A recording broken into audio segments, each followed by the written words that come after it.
এবার যদি অবতল দর্পণের প্রতিবিম্ব দেখি, অবতল দর্পণ পরীক্ষায় সত্যি বলতে অবতল দর্পণটা থেকেই বেশি আসে, কারণ সমতল এবং উত্তল দর্পণে শুধুমাত্র একটা করে ক্রাইটেরিয়া, একইভাবে প্রতিবিম্ব গঠিত হতে পারে, এর ছাড়া আর ভিন্ন কোনো পদ্ধতি নেই বা উপায় নেই। এখানে যদি আমরা দেখি সমতল দর্পণের ক্ষেত্রে লক্ষ্যবস্তুটি যেখানে দর্পণের যতটুকু সামনে প্রতিবিম্ব ঠিক ততটুকু পেছনে, লক্ষ্যবস্তু এবং প্রতিবিম্বের দৈর্ঘ্য সমান হয়, এটি একটি অবাস্তব প্রতিবিম্ব হয়। অলমোস্ট সেম, কিন্তু জাস্ট এখানে লক্ষ্যবস্তুর চেয়ে প্রতিবিম্বটা খর্বিত, কিন্তু দেখো অবস্থান দর্পণের পেছনে প্রকৃতি কেমন, এই যে অসৎ বা অবাস্তব, সোজা দেখো, মাথা মাথার দিকে, পা পায়ের দিকে, মাথা মাথার এখানে, পা পায়ের দিকে, সব কিছু একদম অ্যাকুরেট। মানে সমতল এবং উত্তল দর্পণে এই দুইটাই ঘটনা ঘটতে, মানে একটাই ঘটনা ঘটতে পারে, এছাড়া আর ব্যতিক্রম কোনো ঘটনা নেই। না থাকার কারণটা কি? কারণ দেখো দর্পণের বক্রতার কেন্দ্র, ফোকাস বিন্দু এগুলো সব পেছন দিকে। হ্যাঁ, যার কারণে আমি লক্ষ্যবস্তুটাকে যেখানেই রাখবো আমার বলতে হবে কি দর্পণের সামনে। সমতল দর্পণে কি বক্রতার কেন্দ্র অসীম, অতএব এক্ষেত্রে ওই দর্পণের সামনেই লক্ষ্যবস্তু রাখতে হয়। কিন্তু অবতল দর্পণের ক্ষেত্রে আমরা 6টি ভিন্ন ভিন্ন ঘটনা দেখতে পাবো, কারণ অবতল দর্পণের ক্ষেত্রে আমরা লক্ষ্যবস্তুকে চাইলে যেখানেই স্থাপন করব সেটি আলাদা আলাদা 6টি অবস্থান। আমি যদি সেই অবস্থানগুলো প্রথমে একটু দেখে নেই, ধরে নিলাম এই আমাদের একটি অবতল দর্পণ, তাহলে অবতল দর্পণের জন্য যে কোনো গোলীয় দর্পণের ক্ষেত্রে আমরা কি জানি, ঠিক মধ্যবিন্দুটাকে বলা হয় মেরু, এবং এটি যে গোলকের অংশ সেই গোলকের কেন্দ্রকে বলবো কি বক্রতার কেন্দ্র। তাহলে এই ধরলাম আমাদের বক্রতার কেন্দ্র সি, আর এই যে মেরু হলো পি। এই মেরু এবং বক্রতার কেন্দ্রের ঠিক মাঝখানে আমরা ধরে নিলাম ফোকাস বিন্দু। তাহলে মেরু এবং ফোকাসের যে দূরত্ব এটাকে বলা হচ্ছে ফোকাস দূরত্ব, আর এই ফোকাস দূরত্বের দ্বিগুণ দূরত্ব হলো বক্রতার ব্যাসার্ধ বা বক্রতার কেন্দ্র। তাহলে এই বক্রতার কেন্দ্রটাকে আমরা দ্বিগুণ ফোকাসও বলতে পারি, সি বা 2F। এবার লক্ষ্যবস্তু কোন কোন জায়গায় থাকতে পারে আমি দর্পণের সামনে রাখলাম, মেরু এবং ফোকাস এই দুইটার মাঝখানে যদি একটা লক্ষ্যবস্তু রাখি, এখানে রাখতে পারি, এটা একটা অবস্থান। আমি চাইলে একটা লক্ষ্যবস্তুকে ফোকাস বিন্দুতে রাখতে পারি, আমি চাইলে লক্ষ্যবস্তুকে ফোকাস এবং দ্বিগুণ ফোকাস বা ফোকাস এবং বক্রতার কেন্দ্রের মাঝখানে কোথাও রাখতে পারি। চাইলে দ্বিগুণ ফোকাসে বা বক্রতার কেন্দ্রে লক্ষ্যবস্তু রাখা যায়, দ্বিগুণ ফোকাসের বাহিরে লক্ষ্যবস্তু রাখা যায়, আবার অসীম দূরত্বে একটি লক্ষ্যবস্তুকে রাখা যায়, অসীম দূর থেকে কোনো লক্ষ্যবস্তু যদি লক্ষ্যবস্তু থেকে আলোকরশ্মি আসে, এরকম ঘটনা। তাহলে দেখো আমরা আলাদা আলাদা 6টি ঘটনা পাচ্ছি। কি কি? এটা দেখো, অসীম দূরত্বে একটা, দ্বিগুণ ফোকাসের বা বক্রতার কেন্দ্রের বক্রতার ব্যাসার্ধের বাহিরে, এটা 2 নাম্বার। 3 নাম্বার হলো আমাদের দ্বিগুণ ফোকাসে বা বক্রতার কেন্দ্রে। 4 নাম্বার ফোকাস এবং দ্বিগুণ ফোকাসের মাঝে। 5 নাম্বার ফোকাস বিন্দুতে বা ফোকাসে। আর 6 নাম্বার ফোকাস দূরত্বের কম দূরত্বে বা মেরু এবং ফোকাস দূরত্বের মধ্যবিন্দুতে। এবার এই 6টি ভিন্ন ভিন্ন ঘটনার জন্য প্রতিবিম্ব কোথায় গঠিত হবে? আমরা যেমন জানি আমাদের চোখের স্পষ্ট দর্শনের ন্যূনতম দূরত্ব হলো 25 সেন্টিমিটার, ঠিক একইভাবে দর্পণেরও একেবারে কাছে, মানে ফোকাস দূরত্বের কম দূরত্বে, ফোকাস বিন্দুর আগে কিন্তু দর্পণের কোনো প্রতিবিম্ব গঠিত হয় না। তাহলে প্রতিবিম্ব সর্বপ্রথম গঠিত হওয়া শুরু হয় ফোকাস বিন্দু থেকে। এই ধরলাম ফোকাস বিন্দুতে একটা প্রতিবিম্ব হয়, আবার ফোকাস এবং দ্বিগুণ ফোকাসের মাঝখানেও প্রতিবিম্ব গঠিত হয়, তারপরে দ্বিগুণ ফোকাসে প্রতিবিম্ব গঠিত হয়, দ্বিগুণ ফোকাসের বাইরে প্রতিবিম্ব গঠিত হয়, অসীম দূরত্বে প্রতিবিম্ব গঠিত হয়। দেখো তাহলে আমরা কয়টা জায়গা পেলাম?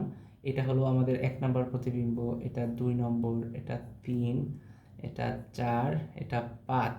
কিন্তু আমাদের তো লক্ষ্যবস্তু ছিল 6টি জায়গায় রাখা, 6টি ভিন্ন ভিন্ন জায়গায় রাখতে পারতাম। তাহলে দেখো প্রতিবিম্ব এই 5টি জায়গায় হয়, এবং আরেকটি হলো আমাদের দর্পণের পেছনে হতে পারে, যে দর্পণের পেছনে, এটি হলো 6 নাম্বার। তাহলে সহজে কিভাবে মনে রাখবো? আমার লক্ষ্যবস্তুর নাম্বারের সাথে প্রতিবিম্বের নাম্বার মিলিয়ে ফেলবো, লক্ষ্যবস্তু যে জায়গাতে প্রতিবিম্ব ওই জায়গাতে গঠিত হবে। যেমন 1 নম্বরের জন্য আমরা বলতে পারি লক্ষ্যবস্তু অসীম দূরত্বে, তাহলে অসীম দূরত্বে লক্ষ্যবস্তু থাকলে প্রতিবিম্ব গঠিত হবে ফোকাস বিন্দুতে। দ্বিগুণ ফোকাস বা বক্রতার কেন্দ্রের বাহিরে 2 নম্বর অবস্থান, তাহলে প্রতিবিম্ব লক্ষ্যবস্তু দ্বিগুণ ফোকাসের বাইরে থাকলে বা বক্রতার কেন্দ্রের বেশি দূরত্বে থাকলে, বক্রতার ব্যাসার্ধের বেশি দূরত্বে থাকলে ফোকাস এবং দ্বিগুণ ফোকাসের মাঝে প্রতিবিম্ব গঠিত হবে। আবার দেখো, দ্বিগুণ ফোকাসে বা বক্রতার কেন্দ্রে যদি লক্ষ্যবস্তু থাকে 3 নম্বর, তাহলে প্রতিবিম্ব ওই দ্বিগুণ ফোকাসে দেখো একই জায়গায় 3 নম্বর এখানেই গঠিত হবে। 4 নম্বর কোথায়? লক্ষ্যবস্তু ফোকাস এবং দ্বিগুণ ফোকাসের মাঝে, তাহলে প্রতিবিম্ব গঠিত হয় দ্বিগুণ ফোকাসের বাহিরে, এই যে 4-এর সাথে 4। 5 নম্বর অবস্থান কোথায়? ফোকাস বিন্দুতে। ফোকাস বিন্দুতে লক্ষ্যবস্তু থাকলে প্রতিবিম্ব গঠিত হয় ওই যে অসীম দূরত্বে। আর ফোকাস দূরত্বের কম দূরত্বে লক্ষ্যবস্তু থাকলে তখন কি হয়? ওই যে আমরা জানি বেশি কাছে আসলে সেটা সমস্যা তৈরি করে, তখন দেখো অবাস্তব প্রতিবিম্ব হয়ে গেছে। প্রতিবিম্বটি কোথায়? দর্পণের পেছনে হলো। দেখো এগুলো কিন্তু অনেকটা সিমেট্রিক। সিমেট্রিক কীরকম? লক্ষ্যবস্তু যদি ফোকাসে থাকে প্রতিবিম্ব হয় অসীমে, আর লক্ষ্যবস্তু অসীমে থাকলে প্রতিবিম্ব হয় ফোকাসে। লক্ষ্যবস্তু ফোকাস আর দ্বিগুণ ফোকাসের মাঝে থাকলে প্রতিবিম্ব দ্বিগুণ ফোকাসের বাইরে, আর দ্বিগুণ ফোকাসের বাহিরে লক্ষ্যবস্তু থাকলে প্রতিবিম্ব হয় ফোকাস আর দ্বিগুণ ফোকাসের মাঝখানে। এটা দেখো মধ্যবিন্দুর মতো হয়ে গেছে 3 নাম্বার। তাহলে দ্বিগুণ ফোকাসে বা বক্রতার কেন্দ্রে লক্ষ্যবস্তু থাকলে প্রতিবিম্ব দ্বিগুণ ফোকাস বা বক্রতার কেন্দ্রে গঠিত হয়। হ্যাঁ, এভাবে করে আমরা সহজে বুঝে ফেলতে পারি। তাহলে আমরা যদি একবার দেখে ফেলি কীভাবে রশ্মিচিত্রগুলো আঁকবো সহজে, একদম শর্টকাটে। দেখো আমরা এই যে একদম কাছের যে বিন্দু, এটা থেকেই যদি শুরু করি, আমাদের প্রথম ক্রাইটেরিয়া দেখি আমাদের লক্ষ্যবস্তুটি কোথায় আছে। এই আমাদের লক্ষ্যবস্তুটি দর্পণের মেরু, এবং এটা যদি হয় আমাদের বক্রতার কেন্দ্র বা সি, এই হবে আমাদের ফোকাস এফ। ফোকাস দূরত্বের কম দূরত্বে লক্ষ্যবস্তু আছে। ফোকাস দূরত্বের কম দূরত্বে 6 নম্বর পজিশন। প্রতিবিম্ব কোথায় হয়? দেখো দর্পণের পেছনে হয় প্রতিবিম্ব। আমাদের গলীয় দর্পণের রশ্মিচিত্র অঙ্কনের নিয়ম কি?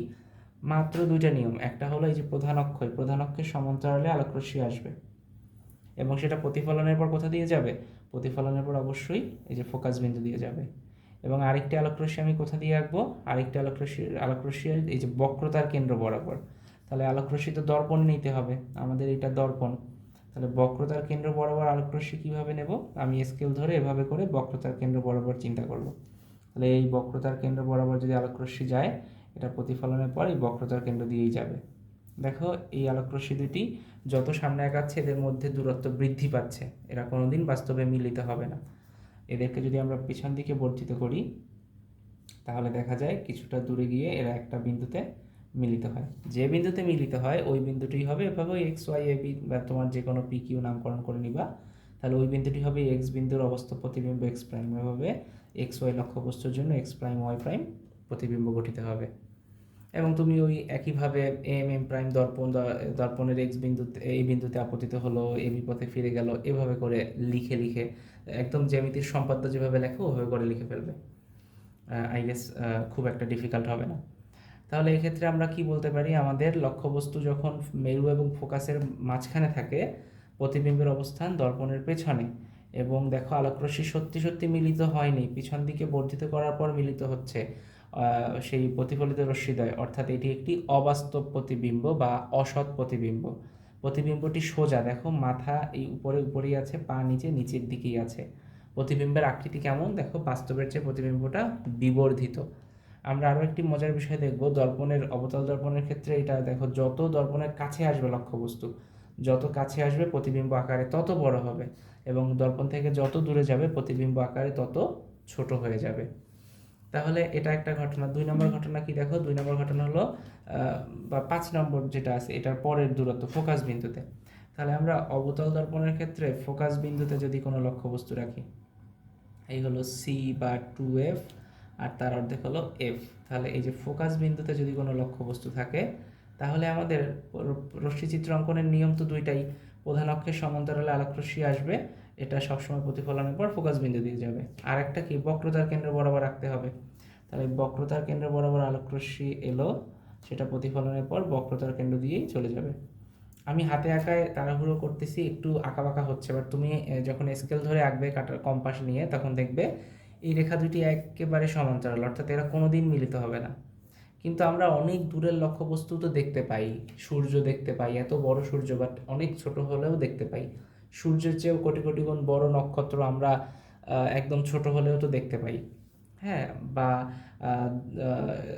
আমরা খুব দর্পণের যদি কাছে কোনো বস্তু নিয়ে আসি সেটা কিন্তু অনেক বড় করে দেখতে পাই। আবার এই যে বিষয়গুলো, এটা যদি আমরা বুঝতে পারি তাহলে ফোকাস বিন্দুতে লক্ষ্যবস্তু আর অসীম দূরত্বে লক্ষ্যবস্তুটা বোঝা সহজ।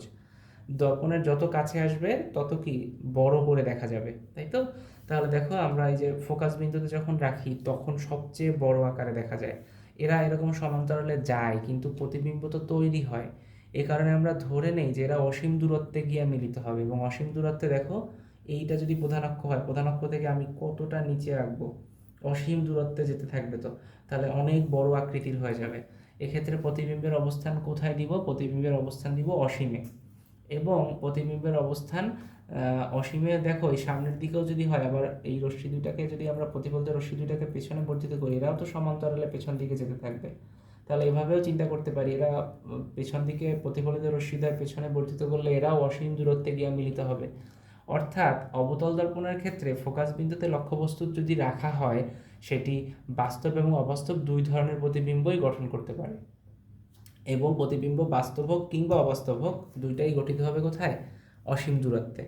আরেকটা বিষয় হচ্ছে, এখানে আমাদের প্রতিবিম্বটি কিন্তু অত্যন্ত বিবর্ধিত বা অনেক বড় প্রতিবিম্ব গঠিত হবে। তবে প্রতিবিম্ব দেখো বাস্তব প্রতিবিম্ব হলে উল্টে যায় আর অবাস্তব হলে সোজাই থাকে।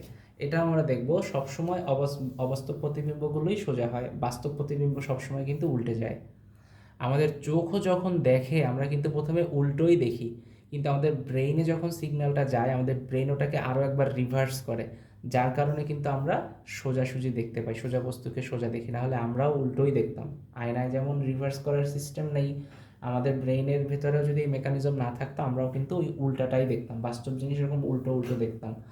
আমরা দেখতাম যে আমরা পা নিচে মাথা উপরে, মাথা নিচে পা উপরে, এরকম উল্টা উল্টা করে দেখতাম।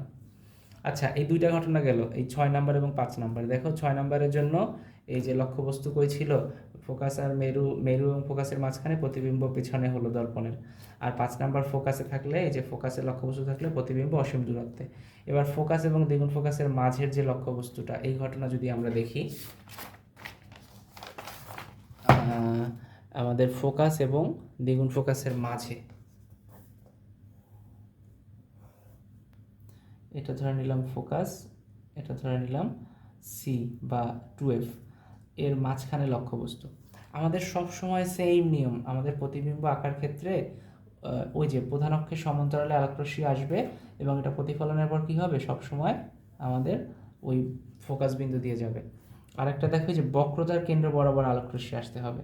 তাহলে বক্রতার কেন্দ্র বরাবর মানে দেখো এই যে কতটা স্ট্রেট, এই বরাবর আলোকরশ্মি আসবে, তাহলে এই বরাবরই কিন্তু সে প্রতিফলিত হবে। তাহলে দেখো এই বিন্দুতে ক্রস করতেছে, অতএব এই এক্স ওয়াই লক্ষ্যবস্তু হলে এটা হবে কি এক্স প্রাইম, এখানে হবে আমাদের ওয়াই। তাহলে দেখো অ্যাকচুয়াল যে সাইজ তার চাইতে কিন্তু এটা একটু হলেও বড় হয়ে গেছে।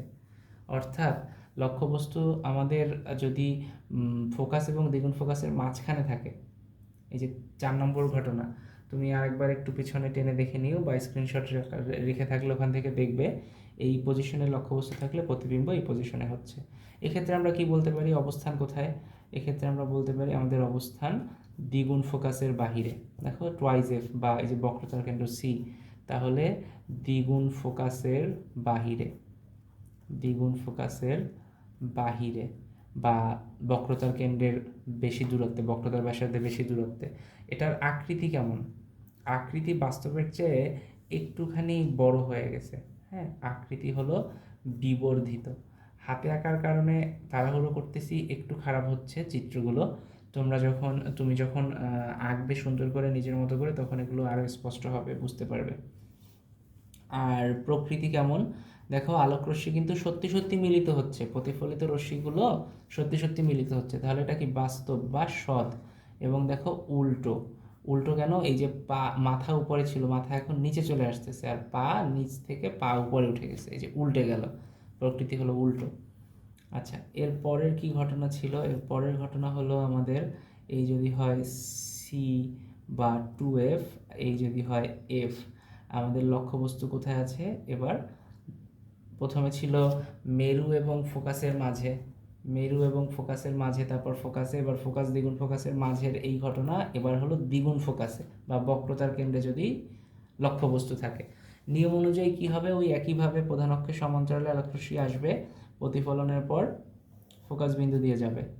এবং দেখো এখানে বক্রতার কেন্দ্র দিয়ে আরেকটা আলোকরশ্মি আঁকার কথা, কিন্তু বক্রতার কেন্দ্রেই তো লক্ষ্যবস্তু আছে, এখানে তো আর এই বরাবর আলোকরশ্মি আঁকা সম্ভব না। তাহলে আমরা কি করব, এই একটা ব্যতিক্রমী ক্ষেত্র, এই ক্ষেত্রে আমরা এই যে ফোকাস বিন্দু দিয়ে একটা আলোকরশ্মি নিব, যেটি প্রতিফলনের পর কি করবে, অবশ্যই আমাদের এই ফোকাস বিন্দু দিয়ে আসলে প্রতিফলনের পর প্রধান অক্ষের সমান্তরালে যাবে। প্রধান অক্ষের সমান্তরালে আলোকরশ্মি এসে দর্পণে প্রতিফলনের পর যদি ফোকাস বিন্দু দিয়ে যায়, তাহলে ফোকাস বিন্দু দিয়ে আসলে অবশ্যই প্রধান অক্ষের সমান্তরালে যাবে। যে বিন্দুতে মিলিত হচ্ছে এটা হবে কি, যে এক্স ওয়াই লক্ষ্যবস্তু যদি হয় তাহলে এটা হবে কি এক্স বিন্দুর জন্য অবস্থা প্রতিবিম্ব এক্স প্রাইম। এবং দেখো এটা কোথায়, আমাদের 3 নম্বর ঘটনা। দেখো দ্বিগুণ ফোকাসে থাকলে বা বক্রতা কেন্দ্রে থাকলে প্রতিবিম্ব ওই একই জায়গায় গঠিত হয়। হ্যাঁ, আশা করি ব্যাখ্যা লিখতে পারবে। এরপরে দ্বিগুণ ফোকাসের বেশি দূরত্বে এই ঘটনা যদি দেখি, এই যদি হয় আমাদের সি বা 2F দ্বিগুণ ফোকাস বা বক্রতার কেন্দ্র, এই যদি হয় ফোকাস, লক্ষ্যবস্তু দ্বিগুণ ফোকাসের বেশি দূরত্বে, ওই একই নিয়ম, প্রধান অক্ষের সমান্তরালে আলোকরশ্মি আসবে, প্রতিফলনের পর কি হবে, সে ফোকাস বিন্দু দিয়ে যাবে। আরেকটা আলোকরশ্মি বক্রতার কেন্দ্র বরাবর রাখতে হবে। তাহলে বক্রতার কেন্দ্র বরাবর আসা আলোকরশ্মি কী হবে, দর্পণে প্রতিফলনের পর ওই একই পথে ফেরত যাবে। তাহলে ফেরত যাওয়া রশ্মি বা প্রতিফলিত রশ্মি আর এই প্রতিফলিত রশ্মি দেখো এই যে মিলিত হচ্ছে, তাহলে এক্স ওয়াই লক্ষ্যবস্তু থাকলে এক্স বিন্দুর জন্য অবস্থা প্রতিবিম্ব এক্স প্রাইম, এই দেখো এটা হবে এক্স প্রাইম, এটা ওয়াই প্রাইম। এখানে বোঝাই যাচ্ছে প্রতিবিম্বটা দেখো বাস্তবের চাইতে আকারে ছোট হয়ে গেছে। প্রতিবিম্বের আকৃতি কেমন, খর্বিত। প্রতিবিম্বের অবস্থান কোথায়, ফোকাস ও দ্বিগুণ ফোকাসের মাঝে। এটা 5 নম্বর ঘটনা। তুমি ওই যে শর্টকাট টেকনিক থেকে মিলিয়ে দেখো 5-এর সাথে 5 মিলে গেল কিনা। এরপরে এটা প্রকৃতি কেমন দেখো, সৎ, বাস্তব, কারণ প্রতিফলিত রশ্মি সত্যি সত্যি মিলিত হয়েছে এবং এটা উল্টো। আচ্ছা, এখানে কিন্তু প্রকৃতি কেমন, প্রকৃতি হলো সৎ এবং প্রকৃতি উল্টো। দেখো চিত্রটি প্রতিবিম্ব উল্টে গেছে। এবং আকৃতি কেমন, আকৃতি কিন্তু সমান। এই দ্বিগুণ ফোকাসে লক্ষ্যবস্তু থাকলে লক্ষ্যবস্তু এবং প্রতিবিম্বের দৈর্ঘ্য সবসময় সমান হয়। এই গেল আমাদের 5টা ঘটনা, এইগুলোই সাধারণত আসে। আর অসীম দূরত্বে লক্ষ্যবস্তু থাকলে সেটি সাধারণত পরীক্ষায় দেয় না, তবে যদি তুমি দেখতে চাও একটু সময়ের মধ্যে দেখিয়ে দিই। এটা কিন্তু অনেক ভিন্নভাবে অনেকে আঁকে, বাট অনেক প্রক্রিয়াই আসলে সঠিক হয় না অনেক সময়। বেস্ট ওয়ে যেটা, সেটা বলবো আমি। দেখো এই হলো দর্পণের মেরু, এই হলো সি বা 2F, এই হলো আমাদের এফ, এই হলো পি। তাহলে অসীম দূরত্ব থেকে যদি আলোকরশ্মি আসে, অসীম দূরের কোনো বস্তু কি আমরা এক্স্যাক্টলি দেখতে পাই না। সবচেয়ে সহজ উপায় হলো অসীম দূরত্ব থেকে আলোকরশ্মি আসবে প্রধান অক্ষের সমান্তরালে, 2টি আলোকরশ্মি প্রধান অক্ষের উপর থেকে এবং নিচ থেকে আনবো, এরা প্রতিফলনের পর কী হবে, অবশ্যই ফোকাস বিন্দু দিয়েই প্রতিফলিত হবে। তাহলে অসীম দূর থেকে আসা আলোকরশ্মি ফোকাস বিন্দু দিয়ে যদি প্রতিফলিত হয়, ফোকাস বিন্দুতেই প্রতিবিম্ব গঠিত হবে।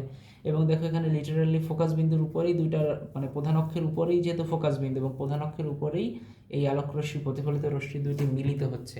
অতএব বাকি চিত্রগুলোর যেমন, বাকি যে ঘটনাগুলো চিত্রগুলো দেখলাম তার জন্য যেমন আমরা এই যে একটা দৈর্ঘ্য পেয়েছি, এই যে দৈর্ঘ্য পাওয়া গেছে, হ্যাঁ এই যে দৈর্ঘ্য পাওয়া গেছে, এখানে কিন্তু কোনো আমরা দৈর্ঘ্য পাচ্ছি না, আমাদের কিন্তু কোনো দৈর্ঘ্য নেই, অলমোস্ট শূন্য, মানে অত্যন্ত খর্বিত।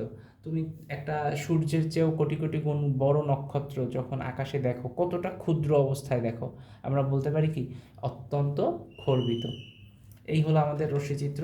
অবতল দর্পণে এই 6টি ঘটনা ঘটে। অবতল দর্পণের এই 6টি ঘটনার মধ্যে থেকে যে কোনো একটি বেশিরভাগ চলে আসে পরীক্ষাতে। আর সমতল বা উত্তল যদি আসে একদম সহজ, এটা তো আসার সম্ভাবনা খুবই কম, বাট যদি আসে তাও তো আশা করি পারবে। ওকে, এটা নিয়ে আমরা বিস্তারিত ক্লাস পরবর্তীতে করব, ইচ্ছা আছে। আপাতত শর্টকাটে যতটুকু সম্ভব হলো দেখিয়ে দিলাম, তুমি হয়তো তোমার জন্য হেল্পফুল হবে, I guess. Okay, thank you.